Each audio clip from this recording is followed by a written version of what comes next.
And SSC bank aspirants కోసం offline క్లాసులు మరియు ఆన్లైన్ క్లాసెస్ కూడా అందుబాటులో ఉన్నాయి.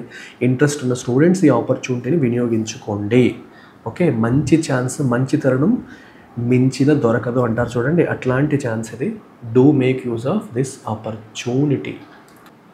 సో ఇవాల్టి ఎడిటోరియల్ టైటిల్లోకి వచ్చేస్తే, టైటిల్ వచ్చేసి thought police. What is the meaning of this title? Thought police. యాక్చువల్గా పోలీసింగ్ అనే పదానికి అర్థం ఏంటి?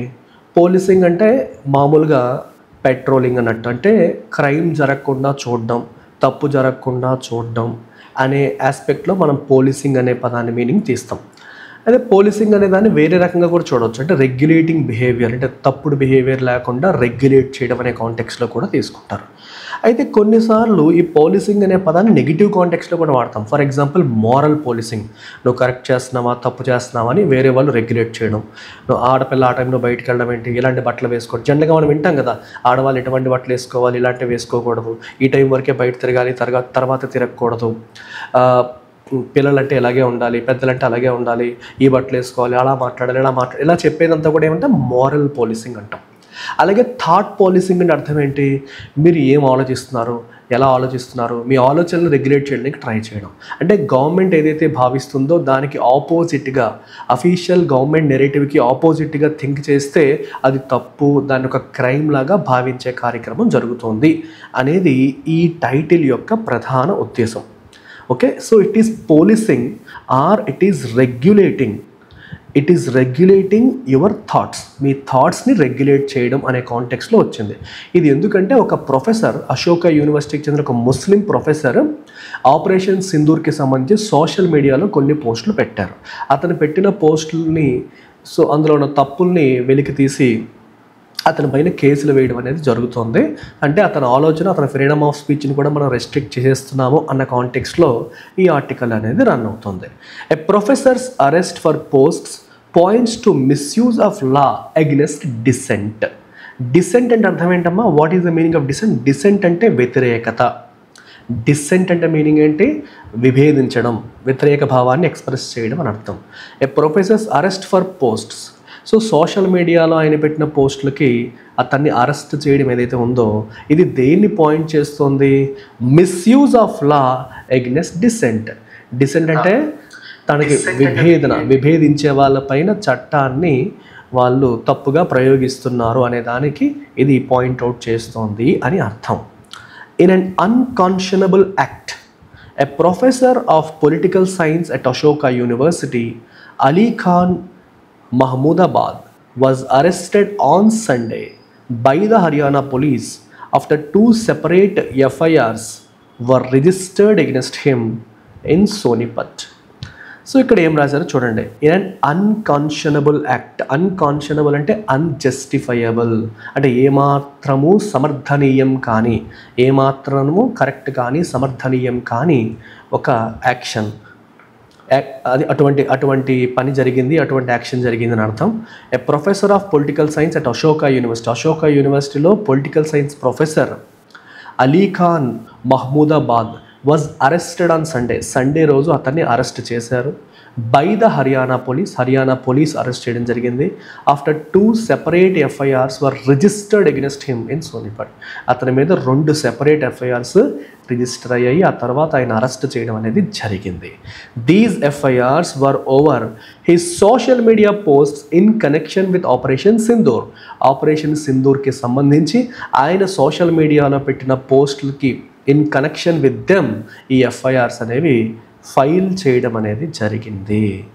The first message analysed the strategic reasons for India's Operation Sindoor as it had to tackle a Pakistan regime led by the military that has sought to hide behind non-state actors while promoting terror in India.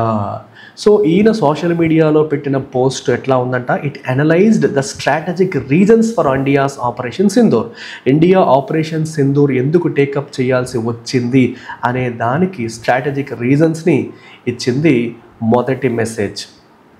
Okay, so as it had to tackle అంటే handle Pakistani regime అంటే వ్యవస్థ, system. So ఒక పాకిస్తానీ సిస్టమ్ని handle చేయాల్సిన situation ఇండియాకి వచ్చింది. It had to అంటే ఆ పరిస్థితి వచ్చింది, చేయాల్సి మస్ట్ అనే దానికి past tense had to. I must do it అంటే నేను ఇది చెయ్యాలి, I had to do it అంటే నేను ఇది చేయాల్సి వచ్చింది అని అర్థం అనమాట. సో రెజ్యూమ్ అంటే వ్యవస్థ, సిస్టమ్ అని అర్థం. సో పాకిస్తానీ సిస్టమ్ని హ్యాండిల్, ఎటువంటి system? Led by the military. Pakistani military lead చేస్తున్న system that has sought to hide behind non state actors. State అంటే ఏంటమ్మా? ప్రభుత్వానికి సంబంధించిన. నాన్ స్టేట్ అంటే ఇప్పుడు ఈ కాంటెక్స్లో టెర్రరిస్ట్ అంటే నాన్ స్టేట్ అంటే ప్రభుత్వానికి సంబంధం లేని వాళ్ళని అర్థం. ప్రభుత్వానికి సంబంధం లేని యాక్టర్స్ ఎవరెక్కడ? టెర్రరిస్టులు. సో ఐడియల్గా టెర్రరిస్టులు ముందు పెట్టేసి వాళ్ళ వెనకాల పాకిస్తాన్ మిలిటరీ దాక్కుంటోంది while promoting terror in India. అంటే బేసికల్గా టెర్రరిస్టులని అక్కడ పెంచి పోషిస్తోంది పాకిస్తానే. వాళ్ళకి ఇన్ఫ్రాస్ట్రక్చర్ బిల్డ్ చేసి, ట్రైనింగ్లు ఇచ్చి, ఆయుధాలను ఇచ్చి వాళ్ళని పెంచి పోషిస్తోంది పాకిస్తానే. అయినప్పటికీ కూడా బయటికి మాత్రం మాకేమీ తెలియదు, మేము కూడా విక్టిమ్స్ ఆఫ్ ద టెర్రరిజం అని చెప్పేసి బయటికి ప్రగల్భాలు పలుకుతుంది పాకిస్తాన్. సో నడిపిస్తోంది పాకిస్తానీ మిలిటరీ అయినప్పటికీ ముందు మాత్రం టెర్రరిస్టులను చూపిస్తూ వాళ్ళ వెనకాల దాక్కుంటోంది అనే విషయాన్ని క్లియర్గా ఈయన సోషల్ మీడియా పోస్ట్లో చెప్పడం జరిగింది.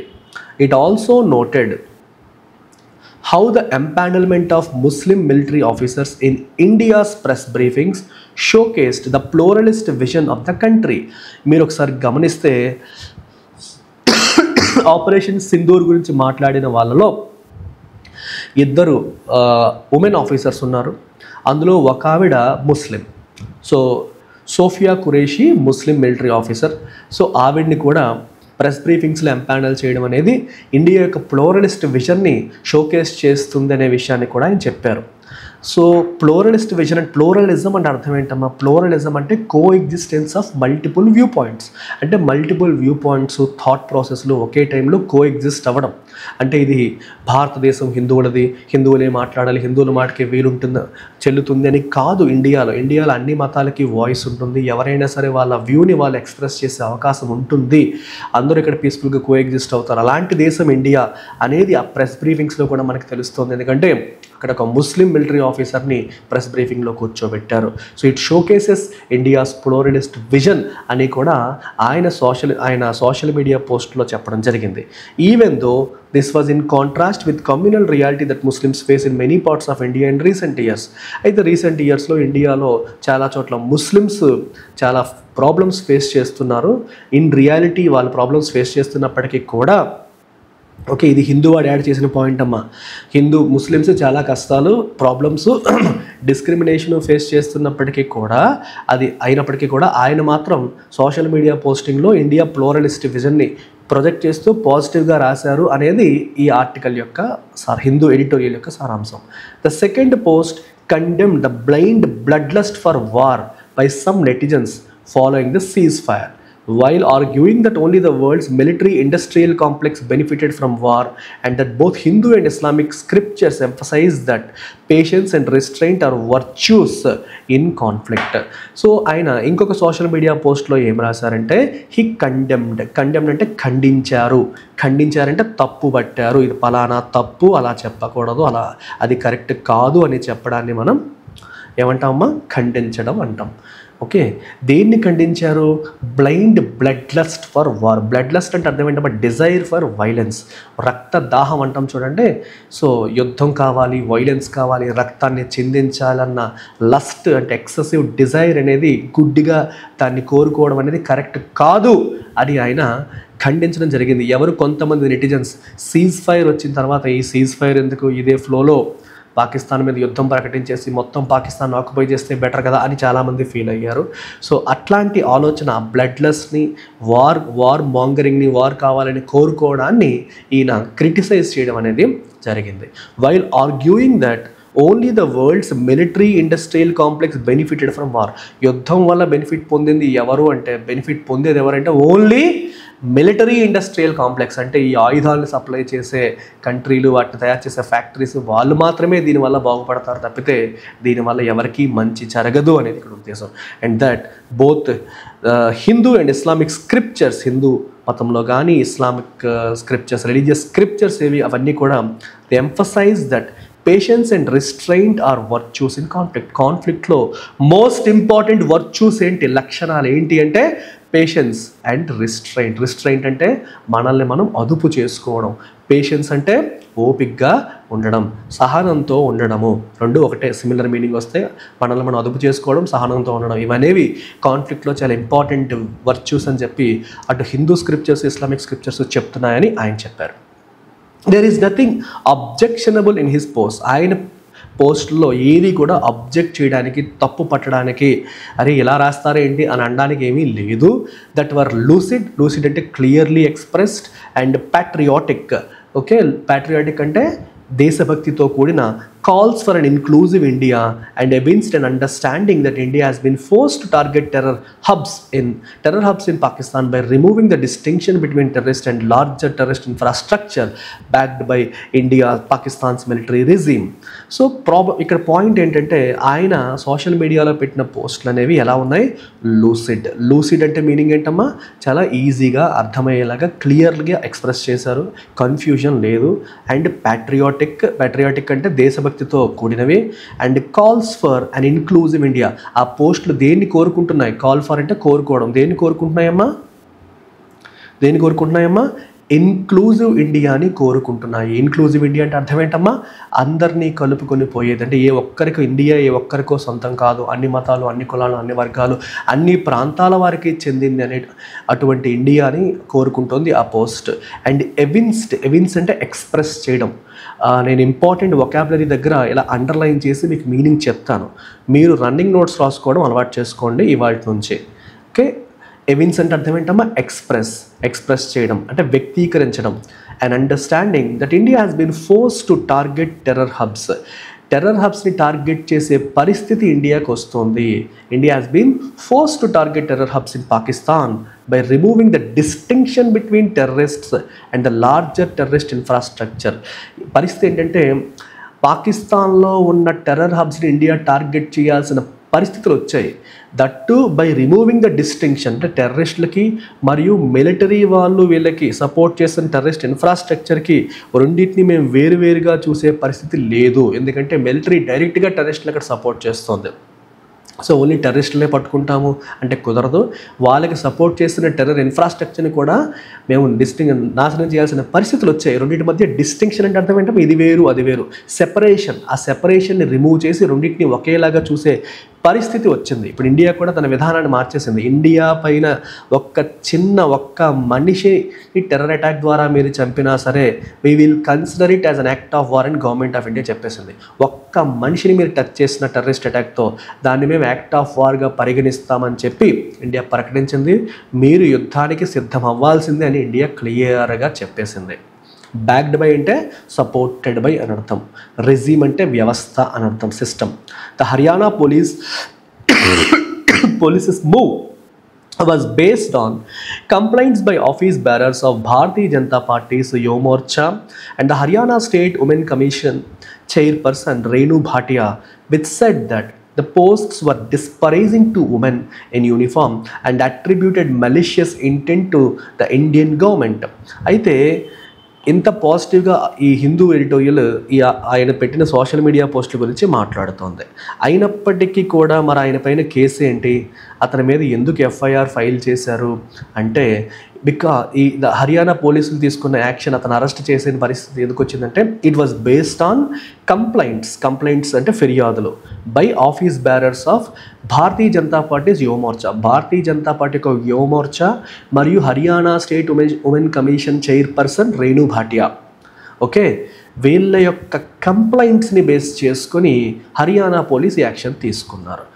అయితే ఈ ఎఫ్ఐఆర్ ఏం చెప్తోంది, which said that posts were disparaging to women in uniform, అంటే యూనిఫామ్లో ఉన్న ఉమెన్, మిలిటరీ యూనిఫామ్లో ఉన్న ఉమెన్ని డిస్పరేజింగ్ అంటే అర్థం ఏంటమ్మా, వాళ్ళని అవమానించేలాగా, వాళ్ళని తక్కువ చేసేలా. డిస్పరేజ్ చేయడం అంటే తక్కువ చేయడము, తక్కువగా చూడడం అన్నట్టు మీనింగ్ వస్తుందన్నమాట. ఓకే, యూనిఫామ్లో ఉన్న ఉమెన్ని అగౌరవపరిచేలాగా, వాళ్ళ యొక్క విలువని తగ్గించేలాగా ఈ పోస్టులనే ఉన్నాయి. అండ్ యాట్రిబ్యూటెడ్ అంటే ఆపాదించడం, అట్రిబ్యూట్ చేయడం అంటే అర్థం ఏంటమ్మా? ఆపాదించడం. అంటే పలానా దానికి వీళ్ళే కారణం, పలానా దానికి ఇదే కారణం, to show something as reason అని అర్థం అనమాట. మెలీషియస్ ఇంటెంట్, మెలీషియస్ అంటే అంటే వీళ్ళు హాని చెయ్యాలన్న ఇంటెంట్ ఉంది to Indian government, attributed malicious intent to the Indian government. So బేసిక్గా వీళ్ళు ఏమంటున్నారంటే, ఈయన అశోక యూనివర్సిటీ యొక్క ప్రొఫెసర్ రాసిన పోస్ట్లో ఇండియన్ గవర్నమెంట్కి ఒక మెలీషియస్ ఇంటెంట్ని ఆపాదిస్తున్నారు. అంటే అర్థమేంటి? ఇండియన్ గవర్నమెంట్ ఒక తప్పుడు ఉద్దేశంతో, మెలీషియస్ అంటే ఎదుటివాడికి హాని చేయాలి, అంటే ఎవరికో ఏదో హాని చేయాలని ఇండియన్ గవర్నమెంట్ ప్రయత్నం చేస్తోంది అన్నట్టుగా ఆయన అంటున్నారని, అలాగే యూనిఫామ్లో ఉన్న ఉమెన్ ఓకే వాళ్ళని అగౌరవపరిచేలాగా ఆయన మాటలు ఉన్నాయి అని కూడా ఈ కంప్లైంట్స్ మెన్షన్ చేయడం అనేది జరిగింది. దిస్ ఈజ్ ప్లెయిన్లీ ఫాల్స్, ఇది డైరెక్ట్గా ప్లెయిన్గా false. And there should have been little basis for the Haryana police to have acted on these complaints if they had cared to read and understand the clear messages in the post. ఆయన నిజంగా social మీడియాలో ఏం పెట్టారనేది చూసి అర్థం చేసుకునే ప్రయత్నం okay Haryana police చేసి ఉంటే, అసలు హర్యానా పోలీస్కి లిటిల్ బేసిస్, లిటిల్ అంటే అర్థం ఏంటమ్మా? నో. ఇక్కడ మీనింగ్ ఏంటి? నో అనే మీనింగ్. లిటిల్ అనే పదం అంటే లిటిల్ అంటే కొంచెం కదా సార్ అని మీరు అనుకుంటారు. జనరల్గా ఏ లిటిల్ అంటే కొంచెం. ఈ ఏ అనేది ఇంపార్టెంట్ అమ్మ. ముందు ఈ ఆర్టికల్ ఏ పెడితే కొంచెం అనే మీనింగ్ వస్తుంది, అది లేకుండా లిటిల్ అంటే నో, నథింగ్ అనే మీనింగ్ వస్తుంది. వాళ్ళు నిజంగా సోషల్ మీడియాలో ఆయన ఏం పెట్టారనేది చదివి ఉంటే అసలు బేసిస్సే లేదనే విషయం వాళ్ళకి అర్థమయ్యేది. ఓకే, ఈ కంప్లైంట్స్ మీద అసలు యాక్షన్ తీసుకోవాల్సిన అవసరం ఉండేదే కాదనే విషయం వాళ్ళకి అర్థమయ్యేది. కానీ వాళ్ళు అది చదవలేరు, చదవకుండానే వాళ్ళు కంప్లైంట్స్ని బేస్ చేసుకొని పెట్టేశారు అనేది ఆధార్ యొక్క point. It is also alarming that the arrests have been made on charges that are related to endangering the country's sovereignty and integrity and promoting enmity between different groups. Alarming అంటే అర్థం ఏంటమ్మా? Concerning అంటే బాధ కలిగించేలాగా, అంటే కొంచెం ఆందోళన కలిగించేలాగా ఉన్న ఇంకొక విషయం ఏంటి అంటే ది అరెస్ట్స్. అలార్మింగ్ అంటే అర్థం ఏంటమ్మా? కన్సర్నింగ్, ఆందోళన కలిగించేలాంటిది అని అర్థం. That the arrests have been made, అరెస్ట్లు ఏ రకంగా జరిగాయి? ఆన్ చార్జెస్, చార్జెస్ అంటే ఆరోపణలు, that are related to endangering the country's sovereignty and integrity. Country యొక్క సావరెంటీ మరియు ఇంటెగ్రిటీని ఎండేంజర్ చేసేలాగా, అంటే దాన్ని దెబ్బతీసేలాగా ఈ చార్జెస్ అనేవి వచ్చాయి. ఓకే, సావరెంటీ అంటే ఏంటమ్మా? సార్వభౌమాధికారం, ఇంటెగ్రిటీ అంటే సమగ్రత. ఓకే, వాటిని దెబ్బతీసేలాగా, వాటిని చెడగొట్టేలాంటి ఆరోపణలతో ఈ అరెస్టులు అనేవి జరుగుతున్నాయి అనేది జరిగాయి అనేది ఒక ఆందోళనకు చెందాల్సిన అంశం. ఎకిన్ అంటే సిమిలర్ టు ద చార్జెస్ అంటే ఆరోపణలు of sedition, charges of sedition అంటే అర్థమైనా దేశద్రోహం, అంటే ప్రభుత్వానికి వ్యతిరేకంగా, గవర్నమెంట్కి వ్యతిరేకంగా మీరు ప్రవర్తిస్తున్నారు అని చెప్పేసి ఈ మధ్యన డిసిడెంట్స్ అని అర్థం ఏంటమ్మా? ఎవరైతే ప్రభుత్వాన్ని విభేదిస్తున్నారో వాళ్ళందరిపైన కూడా దేశద్రోహం కేసులు ఎట్లయితే వేస్తున్నారో సిమిలర్గా ఈయన పైన కూడా దేశ ప్రజల మధ్య ఓకే ఎన్మిటీ క్రియేట్ చేసేలాగా, ఎన్మిటీ అంటే శత్రుత్వ భావాన్ని క్రియేట్ చేసేలాగా ఆయన ప్రవర్తిస్తున్నారు. ఆయన యొక్క పోస్టుల వల్ల దేశ సమగ్రత మరియు సార్వభౌమాధికారం దెబ్బతింటాయి అని ఆయన అరెస్ట్ చేయడం అనేది జరిగింది. ఇలా అరెస్టులు చేయడం అనేది ఒక అలార్మింగ్ ట్రెండ్, ఒక ఆందోళన కలిగించే అంశం మీద ట్రెండ్ ఇది మంచిది కాదు అనేది ఆర్టికల్ మనకి చెప్తున్న పాయింట్. టూ ఆఫెన్ అంటే చాలా ఎక్కువ ఫ్రీక్వెంట్గా అండ్ వెరీ రాంగ్లీ అండ్ తప్పుగా the charge of sedition has been used by law enforcement agencies. Sedition ఛార్జ్ని law enforcement agencies across India use చేస్తున్నాయి. సెడిషన్ ఛార్జ్ అంటే అర్థం ఏంటమ్మా? What is the meaning of sedition charge? అంటే దేశద్రోహం అనే ఆరోపణలను ఉపయోగించి కేసెస్ పెట్టి అక్రాస్ ఇండియా వీటిని ఉపయోగించి టు క్వెల్ అంటే అదుపు చేయడం, కంట్రోల్, డిసెంట్, క్వెల్ అంటే అణిచివేయడం అని తీసుకోవచ్చు. క్వెల్ అంటే అణిచివేయడం, డిసెంట్ అంటే ప్రభుత్వ వ్యతిరేకత, అంటే మనకి నిరసన అని అర్థం అనమాట. మనకి వ్యతిరేకంగా మాట్లాడడం డిసెంట్ అంటాం. అండ్ ప్రొఫెసర్స్ ట్రావెల్స్ అంటే డిఫికల్టీస్, ఆయన ఫేస్ చేస్తున్న ఇబ్బందులు, problems are symptomatic of a pernicious trend in recent years. Pernicious అంటే హార్మ్ఫుల్, ఇబ్బంది కలిగించే ఒక ట్రెండ్ రీసెంట్ ఇయర్స్లో మనకు కనిపిస్తోంది, especially in states ruled by BJP. దీని అర్థం ఏంటంటే బీజేపీ అధికారంలో ఉన్న రాష్ట్రాల్లో ఒక పర్నీషియస్ ట్రెండ్ కనిపిస్తుంది. పర్నీషియస్ అంటే అర్థం ఏంటమ్మా? హాని కలిగించే, ఎదుటి వాళ్ళని ఇబ్బంది పెట్టే, ఎవరిని ప్రభుత్వానికి వ్యతిరేకంగా ఎవరైనా మాట్లాడినా సరే, గవర్నమెంట్ వ్యూ పాయింట్కి ఎగ్నెస్ట్గా ఎవరైనా ఉన్నా సరే వాళ్ళ మీద ఏదో పేరుతో కేసులు పెట్టే ట్రెండ్ ఈ మధ్యన బాగా పెరిగిపోయింది. ఇప్పుడు ప్రొఫెసర్ యొక్క ఇబ్బందులు, ట్రావెల్స్ అంటే కష్టాలు కూడా ఒక సిమ్టమాటిక్, అంటే అలాంటి సిమ్టమ్సే చూపిస్తున్నాయి అనేది ఇక్కడ చూపిస్తున్నారు. గవర్నమెంట్ కూడా ఈ మధ్యన లా ఎన్ఫోర్స్మెంట్ ఏజెన్సీస్ని ఉపయోగించి సెడిషన్ ఛార్జెస్ని ఇష్టం వచ్చినట్టు వాడి ప్రభుత్వ వ్యతిరేకంగా ఎవరైనా మాట్లాడితే వాళ్ళ నోరు నొక్కేస్తోంది అని చెప్తున్నారు. His arrest is also a reflection of the worsening state of academic freedoms. ఇతని అరెస్ట్ ఇంకొక రిఫ్లెక్షన్, ఇది ఈజ్ ఆల్సో ఏ రిఫ్లెక్షన్, ఇది ఇంకొక రిఫ్లెక్షన్ అంటే ప్రతిబింబిస్తుంది దేన్ని, of the worsening state of academic freedoms తగ్గిపోతున్నాయి భారతదేశంలో. టీచర్లు పిల్లలకి బోధించేటప్పుడు కూడా వాళ్ళకి ఫ్రీడమ్ లేని పరిస్థితులు మనకు వస్తున్నాయి, అది వర్సన్ అవుతుంది. It's a reflection of that. Very critical understanding and reflections in institutes of higher education on the policies and actions of state and governments have been frowned upon and even criminalized in some cases. So basically institutes of higher education lo government yokka policies మరియు actions ని critical గా analyse చేస్తారు. అంటే ఆ policy కరెక్టా తప్పా అని చెప్పి మాట్లాడడం అనేది జరుగుతుంది. అయితే అట్లాంటి యాక్షన్స్ని, అనాలిసిస్ని దే హ్యావ్ బీన్ ఫ్రోన్డ్ అపాన్ అంటే వాళ్ళని ఇక్కడ ఏమవుతుందంటే అది తప్పు అన్నట్టుగా చూడడం, వాళ్ళు ఏదో తప్పు చేస్తున్నారు అన్నట్టుగా భావించడం అనేది మనకి ఎక్కువగా కనిపిస్తుంది. If something is prone upon అంటే అర్థం ఏంటమ్మా, ఏదో తప్పు చేస్తున్నట్టు, లేకపోతే డిసప్రూవ్ చేయడం అంటే అది తప్పు అన్నట్టుగా భావించడం జరుగుతుంది. అండ్ కొన్ని కేసెస్లో దాన్ని క్రైమ్గా కూడా పరిగణించడం అనేది కూడా మనం క్రిమినలైజ్ చేయడం అంటే క్రైమ్గా పరిగణించడం. ఆన్ మండే రోజు supreme court of India agreed to urgently here the professors case against his arrest. అతని అరెస్ట్కి వ్యతిరేకంగా ప్రొఫెసర్ కేసు వేశారు. సో అది అర్జెంటుగా వినడానికి సుప్రీంకోర్ట్ ఆఫ్ ఇండియా ఒప్పుకుంది. The court must reiterate the importance of freedom of expression and come down heavily on law enforcement agencies that misuse powers to slap serious charges related to sedition on frivolous grounds. Frivolous అంటే అంత strong కానీ చిన్న silly grounds అంటే ఇక్కడ meaning మైదానాన్ని కాదు, reasons అంటే silly reasons, చిన్న రీజన్స్ని పెట్టుకొని సెడిషన్ ఛార్జెస్ని వేసేయడం అనేది జరుగుతోంది, పవర్స్ని మిస్యూజ్ చేయడం అనేది జరుగుతోంది, లా ఎన్ఫోర్స్మెంట్ ఏజెన్సీస్ని ఇలా వాడడం అనేది జరుగుతోంది అనేది మనం చూస్తున్నాం. సో కోర్ట్ అనేది ఇవాళ ఇచ్చే తీర్పులో కావచ్చు, డిస్కషన్లో కావచ్చు, ఫ్రీడమ్ ఆఫ్ ఎక్స్ప్రెషన్ యొక్క ఇంపార్టెన్స్ని మరొకసారి రీఐటరేట్, పునరుద్ఘాటించాల్సిన అవసరం ఉంది. మరియు కమ్ డౌన్ హెవీలీ అంటే అర్థం ఏంటమ్మా, గట్టిగా క్రిటిసైజ్ చేయాలి దేన్ని, లా ఎన్ఫోర్స్మెంట్ ఏజెన్సీస్ పైన. ఎందుకని, పవర్స్ని మిస్యూజ్ చేసి తప్పుడు ఛార్జెస్ వేస్తున్న వాళ్ళందరిపైన కూడా గట్టిగా క్రిటిసైజ్ చేయాలి అని చెప్పేసి ఆర్డర్ చెప్తున్నారు. సో సమ్మరీ ఇక్కడ ఇచ్చాను, ఒకసారి చదువుకోండి. So tone of the order ఏంటి, I want you to answer this question.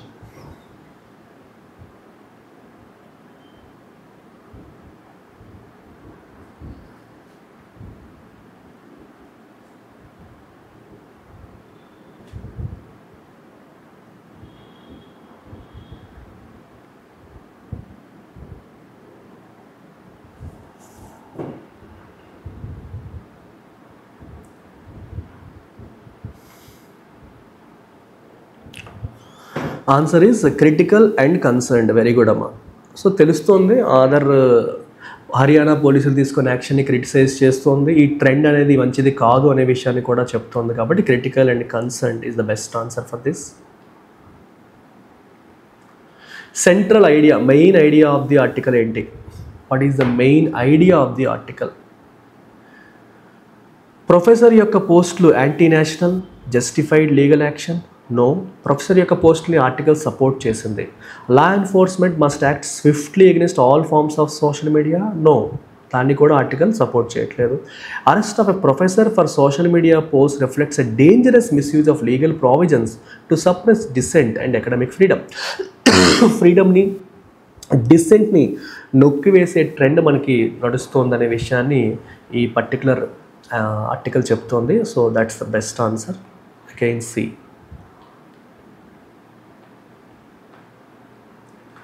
Inference చూడండి.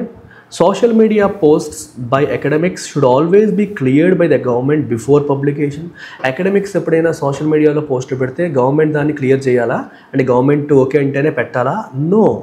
The current legal environment is in some Indian states is becoming hostile to critical thought and dissent. Yes.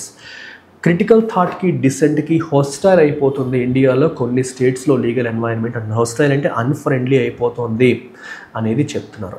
Correct. అంటే BJP ruled స్టేట్స్లో మనకి ఎవరన్నా సరే academic ఇన్స్టిట్యూషన్స్లో కూడా క్రిటికల్గా ఏదైనా analyse చేయాలన్నా చేసే పరిస్థితులు ఉండట్లేదు, సెడిషన్ ఛార్జెస్ని వాడుతున్నారు అని చెప్పారు ఆర్టికల్లో. సో ఇండైరెక్ట్గా దాని ఇన్ఫరెన్స్ మనం ఇదని చెప్పొచ్చు. అజంప్షన్ చూడండి, the police in India are always అని ఎప్పుడు పెట్టినా సరే 90% అది తప్పు ఆన్సర్ అవుతుంది. ప్రతిసారి పొలిటికల్లీ మోటివేటెడ్ అని చెప్పలేము.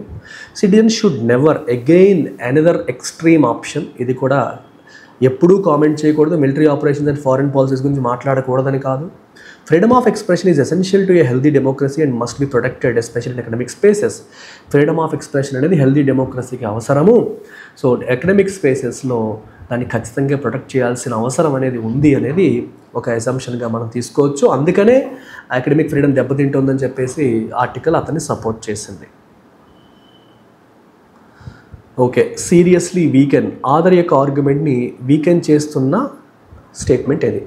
The professor's posts were widely praised by several independent journalist and academics. ఇది ఆథర్ యొక్క ఆర్గ్యుమెంట్ని స్ట్రెంగ్తన్ చేస్తుంది, మనకి వీకెన్ చేసేది కావాలి. Haryana police arrested multiple individuals from different political religious backgrounds for similar online posts. ఇట్లాంటి ఆన్లైన్ పోస్టులకే హర్యానా పోలీసులు చాలామందిని డిఫరెంట్ రిలీజియస్ బ్యాక్గ్రౌండ్స్ ఉన్న వాళ్ళని అరెస్ట్ చేశారని చెప్తున్నారు. Supreme court has previously ruled that sedition charges require clear incitement to violence and public. ఇది కూడా ఆథర్ ఆర్గ్యుమెంట్ని సపోర్ట్ చేసేలా ఉంది, వీకెన్ చేసేది కావాలి. Are still producing quality research, ఇది సంబంధం లేకుండా ఉంది. So correct answer is B. So ఎందుకు బి కరెక్ట్ ఆన్సర్ అవుతుంది అంటే మనకి ఇతన్ని వేరే మతానికి చెందినవాడని టార్గెట్ చేయడం కాదు, డిఫరెంట్ పొలిటికల్ రిలీజియస్ బ్యాక్గ్రౌండ్స్ ఉన్న వాళ్ళు, సిమిలర్ ఆన్లైన్ పోస్టులు ఉన్న వాళ్ళందరికీ కూడా హర్యానా పోలీసులు అరెస్ట్ చేసేశారు. అంటే ఈయన ఒక్కడనే కాదు చాలామంది అరెస్ట్ చేశారు అని చెప్పడం ద్వారా ఆదర్ యొక్క ఆర్గ్యుమెంట్ని వీకెన్ చేస్తారు. అంటే ఈయన ఒక్కడనే టార్గెట్ చేసేసారు అని కాకుండా చాలామందిని అలాగే చేశారు, ఈయన ఒక్కడనే కాదు అని చెప్పడం ద్వారా ఆదర్ ఆర్గ్యుమెంట్ని వీకెన్ చేయడానికి ఈ స్టేట్మెంట్ అనేది ట్రై చేస్తుంది. English Infinity, those who are weak in English can go for English Infinity. దీంట్లో అన్ని ఎగ్జామ్స్కి పనికొచ్చే prelims and mains level classes అన్నీ కూడా మీకు రికార్డింగ్స్ అందుబాటులో ఉంటాయి. Plus I keep adding live classes as and when possible. అవకాశం ఉన్నప్పుడు ప్రతిసారి నేను లైవ్ క్లాసెస్ యాడ్ చేస్తూ ఉంటాము, మీరు యాడ్ చేసుకోవచ్చు. టేక్ కేర్ అమ్మా, బాయ్. ఇంకేమైనా డౌట్స్ ఉంటే మీరు నన్ను అడగొచ్చు. So we have resumed editorial today and it will happen daily.